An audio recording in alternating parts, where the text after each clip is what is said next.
जय हिंद दोस्तों, मैं हूं आपका दोस्त साहिल कोचिंग जंक्शन से। आज आधुनिक भारत की सीरीज में भारतीय स्वतंत्रता संघर्ष का एक इंपॉर्टेंट चैप्टर लेके चलने वाले हैं, जिसमें हम पढ़ेंगे बंगाल विभाजन। लेकिन उसके पहले 1892 का एक्ट। असल में आपने देखा कि किस तरीके से हमारा राष्ट्रवाद शिशु अवस्था से धीरे धीरे किस अवस्था में बढ़ रहा है, यंग यानी जवानी की अवस्था में बढ़ रहा है, और उसमें हम कुछ फायदे भी पाते हैं और हमें कुछ संघर्ष भी करना पड़ता है। लेकिन शुरुआत में क्योंकि शिशु है तो मुख्य योगदान कौन निभा रहा था? कांग्रेस। वो भी कौन सी नीति थी? प्रार्थना याचिका प्रतिषेध। मतलब वो लड़ नहीं रही है, वो अपनी बातों को बहुत आराम से सामने रखती है। शिशु अपने माँ के सामने, बाप के सामने कैसे बात करता है? नॉर्मली बात करता है कि झगड़ा करने लगता है, नहीं ना, वो रो रहा होता है, अपनी बातों को मना रहा होता है। ठीक उसी तरीके से राष्ट्रवाद क्या कर रहे हैं, स्टेप बाय स्टेप हम आगे चल रहे हैं। क्या कर रहे हैं? राष्ट्रवाद हमारा धीरे धीरे शिशु अवस्था से कहां चल रहा है दोस्तों? जवानी की तरफ। शिशु अवस्था से चल पड़ा और कहां पहुंचेगा? एक जमाना ऐसा आएगा जब ये पूरा मैच्योर हो जाएगा, और मैच्योर होने के बाद वहीं आजादी। शिशु अवस्था देखिए, कहीं ना कहीं अंग्रेजों ने अपने लिए नियम कानून बनाए, मगर हमने भी फायदा उठाया, चाहे वो शिक्षा हो, चाहे वो विधायिका हो। विधायिका को ही ले लीजिए, 1853 सबसे पहले बन रही है। सबसे पहली विधायिका जो आज संसद आप देखते हैं, लोकसभा राज्यसभा, ये कहां जन्म हो रहा है इसका? 1853 में। क्या भारतीयों को रखा गया था? हाँ, रखा कुछ प्रतिनिधियों के रूप में, लेकिन वो नामी थे, अपने चाटुकारों को रखा। अच्छा, अभी किस अवस्था में चल रहे हो? बिल्कुल सही, शिशु अवस्था में चल रहे हो। शिशु अवस्था से कहां चल रहा है? जवानी की तरफ बढ़ रहे हो ना ऐसे आगे। अगला देखेंगे 1861। क्या हुआ था भैया 1861 में? 1861 गवर्नर जनरल की परिषद में रख रहे हैं किसको? भारतीयों को। उठा के डाला ना, नर्सरी से फर्स्ट क्लास में आगे कि नहीं आगे? ठीक। अच्छा, उसके बाद अब बारी किसकी आएगी? 1892 की, जब हम हाई स्कूल में पहुंच जाते हैं। मतलब आप देख रहे थे ना कि इसी टाइम, इसी बीच 28 दिसंबर 1885 में कौन आ गई? कांग्रेस। लड़ा तो नहीं रही है, नरम नीतियों से चल रही है, तो कुछ तो फायदा मिलेगा ना हमें। हाँ मिला, 1892 में। क्या फायदा मिला भैया? वही विधायिका में गैर सरकारी सदस्यों की संख्या बढ़ा देंगे, यानी भारतीयों की संख्या बढ़ रही है। ठीक, लेकिन निर्वाचन जैसा शब्द यहां एक जोड़ दिया गया। अब हम निर्वाचित हो रहे हैं यहां पर, आगे ना, यहां पे कहीं निर्वाचित थे, कहीं पे भी नहीं, सब मनोनीत, अपने मन से अंग्रेज रख रहे हैं, अपने चाटुकारों को रख रहे हैं। लेकिन निर्वाचन कैसा था? अप्रत्यक्ष। प्रत्यक्ष चुनाव जैसे आज होता है, ऐसा नहीं था कि हम अपने सांसदों विधायकों को चुनते हैं, ऐसा कोई सिस्टम यहां नहीं था। तो निर्वाचन तो हो रहा है, लेकिन कैसा हो रहा है? अप्रत्यक्ष हो रहा है। ठीक भैया, एक खास बात यहां और, हमें ट्रेनिंग मिल रही है हाई स्कूल बोर्ड में, है ना। हाई स्कूल के बाद सब्जेक्ट चेंज कर लेते हो ना, जान जाते हो ना किसमें बहुत अच्छे हैं, किसमें भविष्य बनाना है। वही चीज यहां पर है। जानते हैं इकोनॉमी, मैंने कहा ना इकोनॉमी रीड होती किसी सिस्टम की। पहली बार भारतीयों को एंट्री मिल रहा है बजट में।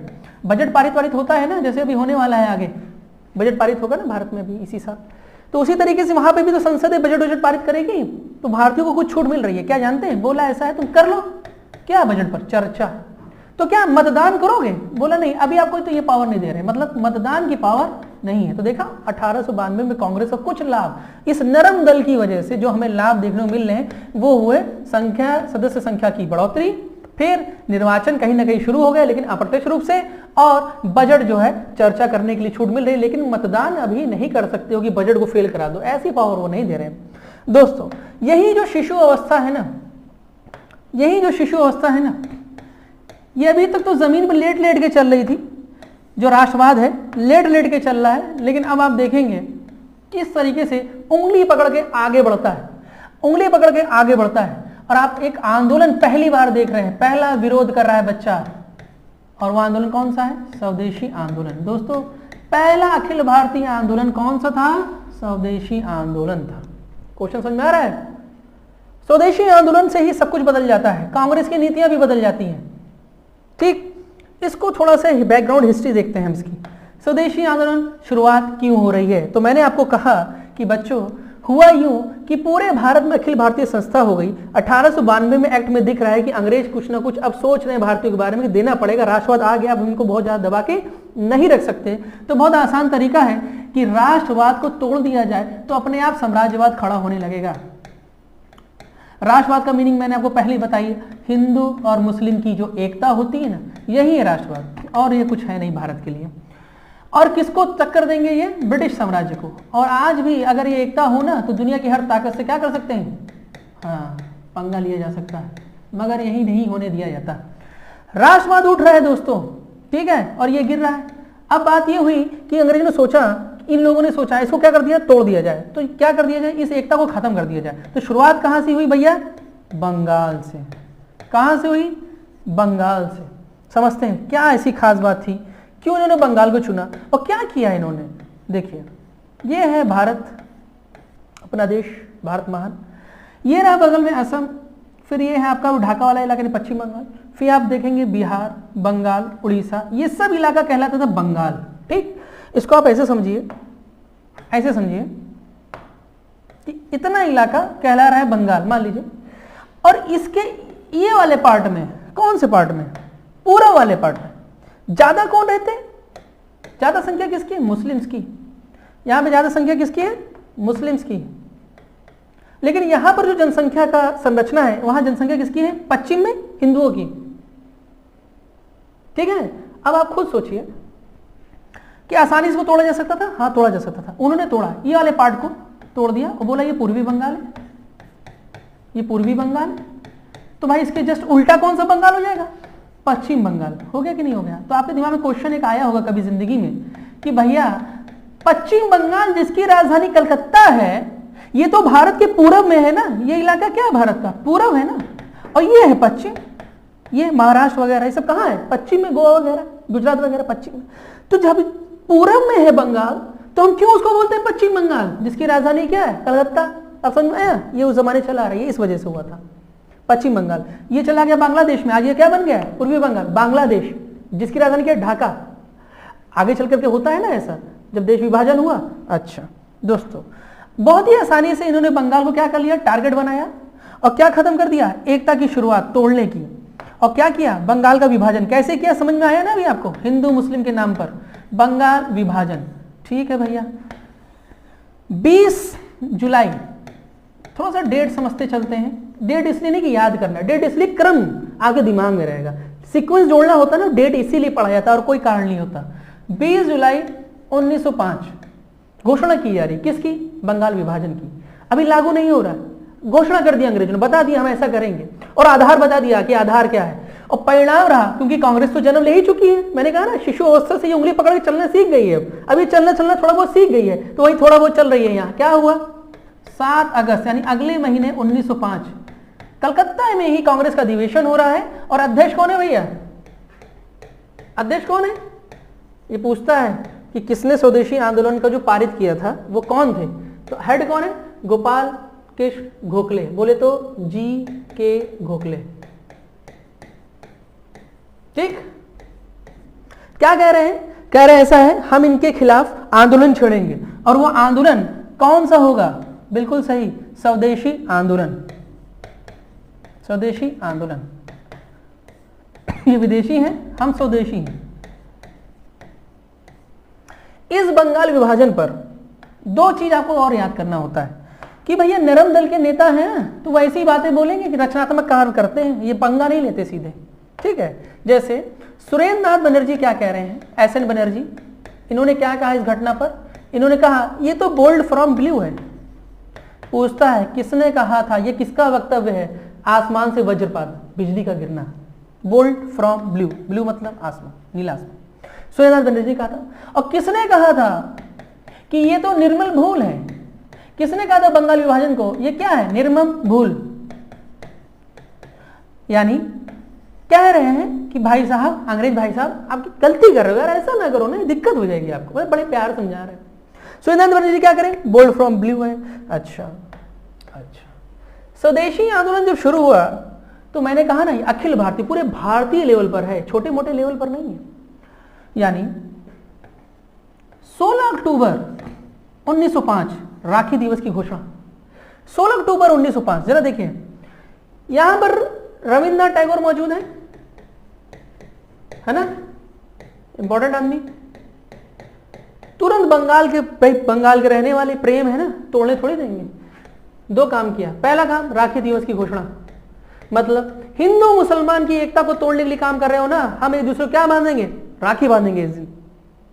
और बंगाल को तोड़ रहे हो ना, हम तोड़ने नहीं देंगे, अमार सोनार बंगला, हमारा सोने जैसा बंगला, लिख दिया इन्होंने, इस एक कृति लिखी, अमार सोनार बांग्ला। फिर आगे देखेंगे इसी में से क्या निकला है, जन गण मन। ठीक है, अच्छा एक चीज और, पूरे भारत का आंदोलन है ये। अंग्रेजों ने सोचा कि हम इनको तोड़ लेंगे बहुत आसानी से, लेकिन जानेंगे मामला गड़बड़ा गया। कैसे गड़बड़ा गया? पूरा भारत खड़ा हो गया इस मुद्दे पर। मामला बंगाल का, खड़ा है पूरा भारत। अंग्रेज परेशान है कि अबे हमने किया तो कुछ और था, वो कुछ और गया। मतलब दिल्ली में सैयद हैदर रजा, ये देखिए, देख रहे हैं, दिल्ली में सैयद हैदर रजा इस आंदोलन को देख रहे हैं। किसको? स्वदेशी आंदोलन को। पंजाब में अजीत सिंह, लाला लाजपत राय। अजीत सिंह क्यों इंपॉर्टेंट है भैया? अजीत सिंह इसलिए इंपॉर्टेंट है कि उन्होंने 2 किताबें लिखी। ये 2 इनकी कृतियां देखिए, एक भारत माता और दूसरा अंजुमान मोहब्बतान वतन।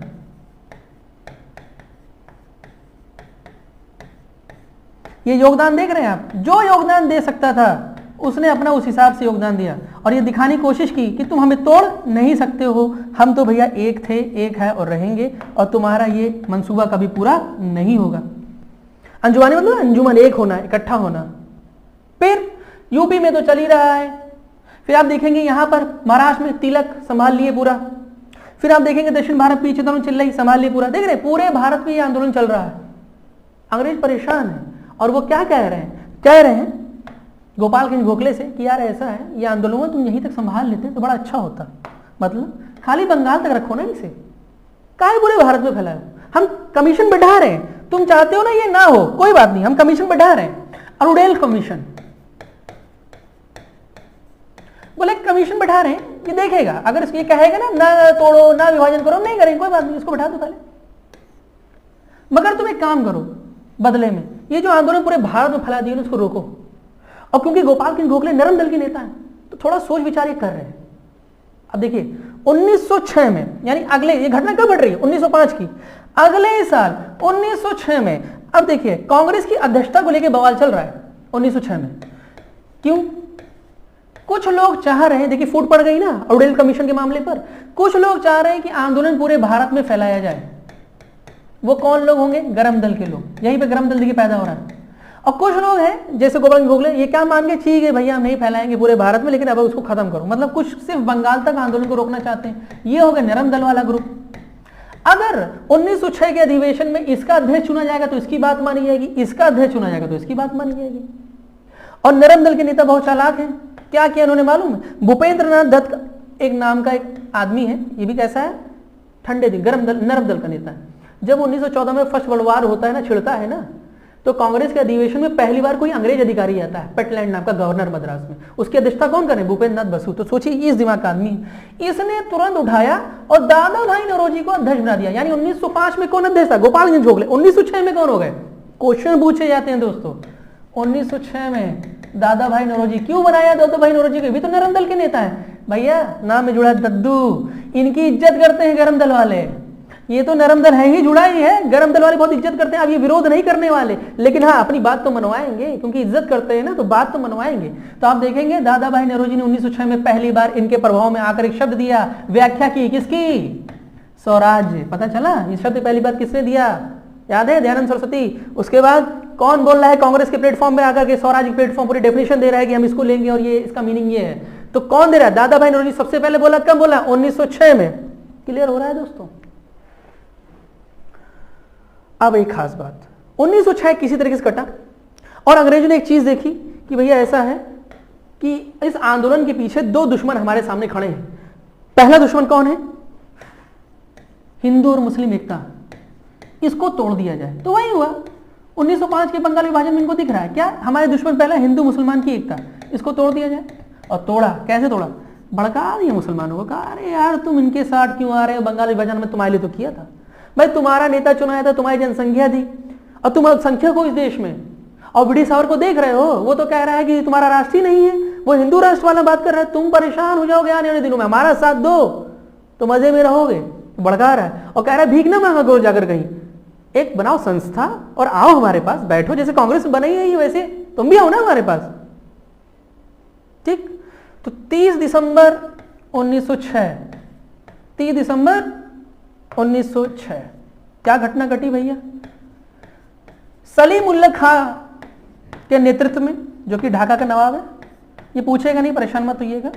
सलीम उल्लाह खां के नेतृत्व में और वकार उल मुल्क की अध्यक्षता में क्या हुआ? किसका जन्म हो रहा है? उल मुल्क की अध्यक्षता में किसका जन्म हो रहा है? बिल्कुल सही, मुस्लिम लीग। किसका जन्म हो रहा है? मुस्लिम लीग। फिर आप देखेंगे आगे रहमत अली हैं, उन्होंने पाकिस्तान का कॉन्सेप्ट दिया। रहमत अली ऑक्सफोर्ड में पढ़ रहे हैं, एक छात्र हैं, और पाकिस्तान को देखेंगे तो नाम में छुपा हुआ है। पी मतलब पंजाब, ए मतलब अफगानिस्तान, के आई का मतलब है कश्मीर, फिर कजाकिस्तान, बलूचिस्तान, ऐसे मिलाकर क्या बन रहा है? पाकिस्तान। ये कॉन्सेप्ट उन्होंने दिया था। खैर वो तो आगे हम चर्चा करेंगे, फिलहाल मैं आगे चल रहा हूं। देखिए हिंदू मुसलमान एकता तोड़ दी, कब तोड़ी दोस्तों? 1906 में। अगला एक तोड़ देंगे ये। अगला दुश्मन कौन है? आपको दिख रहा है ना अगला दुश्मन कौन है? साफ साफ बात है भैया, अभी आपने देखा कांग्रेस तो सब बवाल कर रही है। अगला दुश्मन है कांग्रेस। तो 1906 में इसको तोड़ा, 1906 में इसको तोड़ा, और 1907 में इसको तोड़ दिया, कांग्रेस को। कैसे? नरम दल गरम दल। और शुरुआत कहां से हुई? अध्यक्षती कौन करेगा, इसकी लड़ाई से। 1905 में क्लियर हो गया था कि नरम दल और गरम दल अलग हो रहे हैं। ठीक, 1906 में नरम दलों ने दिमाग से काम कर लिया, दादा भाई ने रोजी बनाया, लड़ाई छिड़कने वाली थी, रुक गई। लेकिन 1907 में नहीं रुक पाई। क्यों नहीं रुक पाई? 1907 में एक घटना घटी। क्या घटना घटी? वहीं सूरत अधिवेशन होने वाला था नागपुर में। ये होने कहां वाला था? नागपुर में। लेकिन नागपुर गरम दल का अड्डा है, और जानते थे कांग्रेस वाले वहां पर इनकी संख्या ज्यादा होगी तो इन्हीं की बात मानी जाएगी, उन्हीं का अध्यक्ष जीत जाएगा। यहां ना कराओ, ठीक है, कहां करा लिया? सूरत में। तो फिर वही हुआ, गरम दल का नेता नहीं, नरम दल का नेता चुना गया। कौन था? रास बिहारी घोष। जैसे ये जीता, चलो किसी तरीके से गरम दल वाले पहली बात तो इस बात पे खफा, ऊपर से इस बात पे खफा। मतलब देख रहे हो, एक तो करेला ऊपर से नीम चढ़ा, बड़ा बवाल भैया। वो बात इनकी मानी नहीं जा रही गरम दल वालों की। गरम दल गुस्साया, और आप देखेंगे यहीं पे फिरोज शाह मेहता प्रकरण, बदतमीजी कर दी लोगों ने। और फिरोज शाह मेहता आइडियल हुआ करते थे, आप देखेंगे गांधी के भी आइडियल हुआ करते थे इस जमाने में, और वो नरम दल के नेता हैं, लोग उनको आदर्श मान रहे, उनके साथ बदतमीजी कर दी। परिणाम रहा गरम दल नरम दल को अलग कर दिया। गरम दल और नरम दल अलग टूट गए, वहीं पर लड़ाई छिड़ी, दोनों अलग हो गए। कौन से अधिवेशन में गरम दल नरम दल बना था भैया, और किस सन में बना था? याद रहेगा? ठीक है, ये क्लियर हुआ। अब गरम दल अभी भी पैदा हुआ है, ऊपर से कांग्रेस जहां से पैदा हुआ उसका भी सपोर्ट नहीं है इसको, और अंग्रेज तो बिल्कुल इसको पसंद नहीं करते। और गरम दल के नेता भैया कई बार पूछा गया आपसे, बताइए गरम दल के 3 मुख्य, वैसे तो 4 हैं लेकिन आपको 3 ही पूछा जाता है इसमें। वो 3 नेता कौन याद है? लाला लाजपत राय, पंजाब है शेर पंजाब, लाजपत राय शेर पंजाब।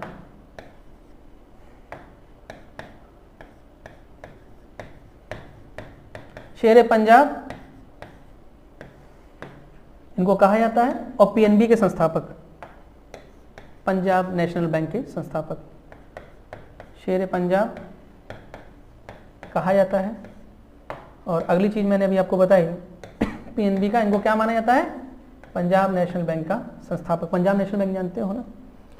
अच्छा, अगला कौन है?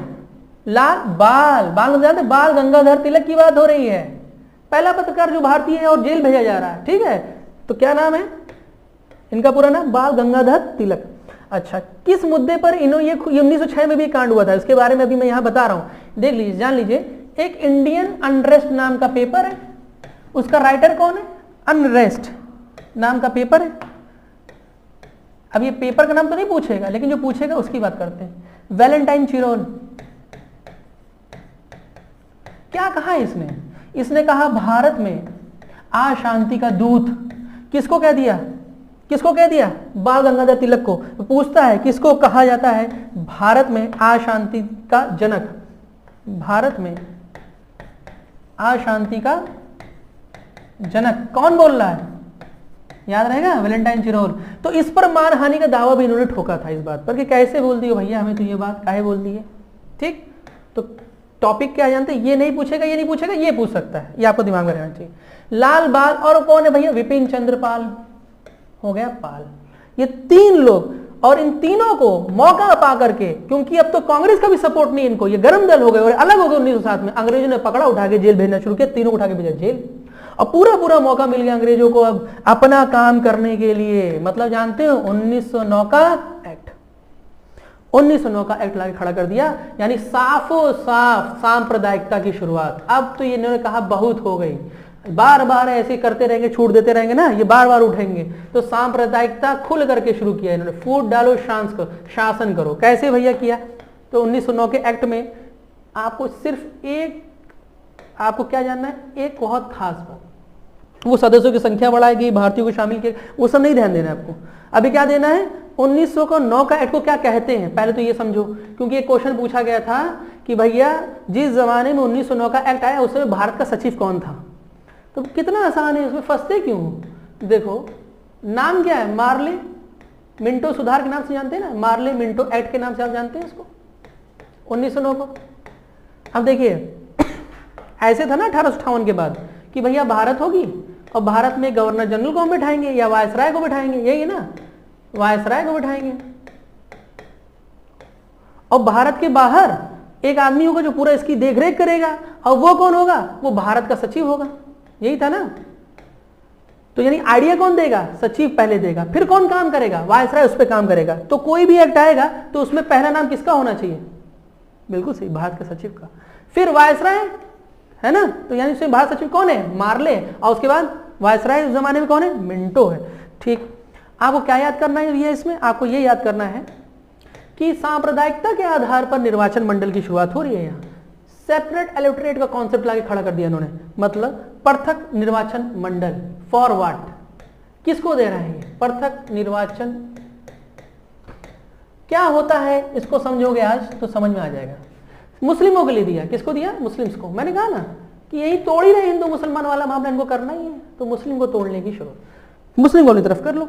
ऊपर से मुस्लिम लीग बन भी चुकी है और उनको भड़का के बनाया गया, तो मुस्लिम लीग भी यही कह रहा है कि हमारी संख्या थोड़ी है साहब, आपने ही कहा था, तो यार कुछ ऐसा करो ना कि हमारे अपने नेता हो, हमारी जनसंख्या हो, हम अपने नेता पे रूल करें, हमारे ही नेता हम पे रूल करें, ये ना करें, कुछ करो ऐसा। तो बोला ठीक है तुम्हें दे रहे हैं, मान लीजिए ये रही 4 जगह, ठीक है। आपको समझाते हैं क्या होता है सेपरेट इलेक्टोरेट, ठीक, नहीं 4 नहीं, हम लेंगे, हम लेते हैं इसको अभी 2 पे। यहां पर सिर्फ हिंदू है, मतलब हिंदू और मुस्लिम दोनों, ऐसा नहीं है, यहां हिंदू और मुस्लिम है।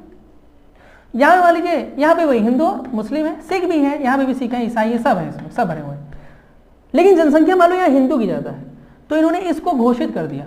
जैसे मुस्लिम को लेते, मान लो मुस्लिम की जनसंख्या ज्यादा है, तो इन्होंने कहा ऐसा है कि यहाँ पर एक मुस्लिम नेता होगा और इसको जो चुनेगा ना, वो जनसंख्या जो उसको चुनेगी ना, वो भी कौन होगी, मुस्लिम ही होगी, समझिएगा। यानी ये हिंदू वोट नहीं करने जाएगा उसे, ये ईसाई वोट करने जाएगा, सिख वोट करने नहीं जाएगा इसे, मतलब समझ रहे हैं। अगर यहाँ कोई मुस्लिम नेता जीत गया इस इलाके में, तो उसे तो साफ साफ पता है कि मुझे जिताने वाले यही, तो काहे बाकी तरफ हम ध्यान देंगे। देख रहे हैं किस तरीके से फूट डालना शुरू किया प्रथम निर्वाचन मंडल 1909। तो दोस्तों यही आप देखेंगे कि एक घटना और घट गई जिसे आप कहते हैं प्रथम चरण का क्रांतिकारी आंदोलन। मतलब देखिए, मतलब ये है कि एक तो कांग्रेस गरम दल और नरम दल में टूट गई, ठीक, ऐसे समझते हैं। पूरा परिस्थितियों पर हल्का सा ध्यान दिया जाता है तभी हिस्ट्री समझ में आती है भैया, हर चीज आपस में जुड़ा हुआ है, हर चीज क्या है, आपस में जुड़ा हुआ है। इसको लास्ट टॉपिक है, इसको समझ लीजिएगा। 1906 वाली मुस्लिम लीग, हिंदू मुसलमान की एकता तोड़ दी गई, जो लड़ रहा था उसको भी कमजोर कर दिया, और नेता जितने थे मेन भेज दिया जेल। जरा समझिएगा, मुस्लिम हिंदू का बवाल कर ही दिया, कांग्रेस को तोड़ दिया, ऊपर से नेता चले गए जेल, जनता असहाय परेशान, उसके हाथ में कुछ है नहीं, और वो गुस्से बहुत में, गुस्सा तो इतना ज्यादा है कि परिणाम रहा कि हथियार उठा लेते हैं लोग, और इसी हथियार वाली क्रांति को आप कहते हो प्रथम चरण का, पहली बार हथियार उठा रहे ना, प्रथम चरण का क्रांतिकारी आंदोलन। ठीक दोस्तों, तो अगला टॉपिक समझ में आ गया ना, ठीक है, शुरू करेंगे प्रथम चरण का क्रांतिकारी आंदोलन, वो भी भारत के बाहर और भारत के अंदर। धन्यवाद दोस्तों।